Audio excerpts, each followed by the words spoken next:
بسم اللہ الرحمن الرحیم۔ السلام علیکم ورحمۃ اللہ وبرکاتہ۔ اچھی معلومات کے لیے ہمارے چینل کو ضرور سبسکرائب کریں۔ بیت الخلاء یعنی واش روم سے متعلق چند ضروری اہم ہدایات۔ عرب کے مشہور عالم ڈاکٹر عائض بن عبداللہ القرنی کی ایک فکر انگیز تحریر کا ترجمہ آپ کے سامنے بیان کر رہا ہوں۔ وہ کہتے ہیں کہ چند کام کر لیجئے، آپ کے جسم سے منفی توانائی کا خاتمہ ہوگا اور آپ کے شیاطین کمزور پڑ جائیں گے۔ بیت الخلاء کی صفائی پر کوئی سمجھوتا نہیں اور بیت الخلاء کو مستقل بنیادی طور پر صاف ستھرا اور بدبو سے پاک رکھیے۔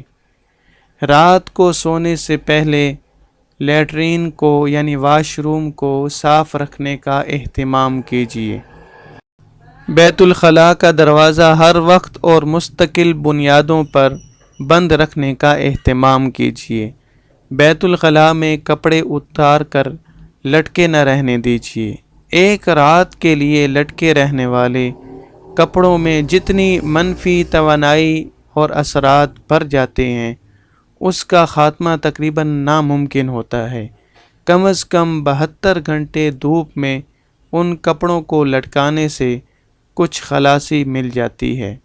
میلے کپڑوں کو ہمیشہ بیت الخلاء سے باہر کسی ٹوکری میں رکھنے کا اہتمام ضرور کیجیے، اور بیت الخلاء میں بھی عطر نہ رکھیے اور نہ ہی اس میں خوشبو، پرفیوم وغیرہ کا استعمال کیجیے۔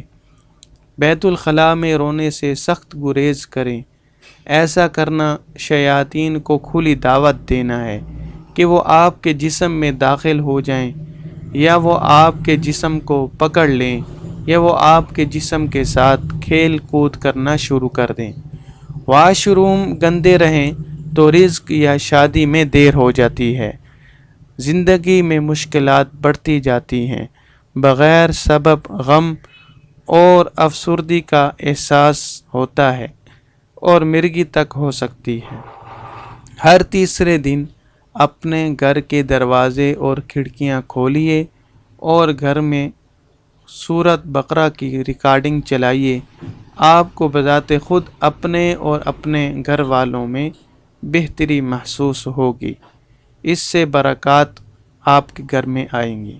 حضور صلی اللہ علیہ وسلم کے فرمان کے مطابق گھر سے شیاطین اور جراثیم بھگانے کے لیے کلونجی کی دھونی دیجیے۔ گھر میں جگہ جگہ شیشے آویزاں نہ کیجیے۔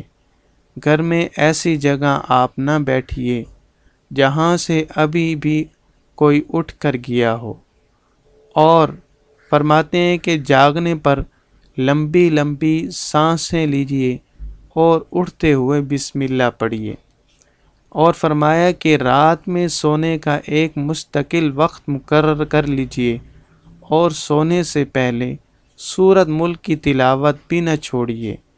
یہ سورۃ ملک عذاب قبر سے حفاظت کا ذریعہ بنے گی۔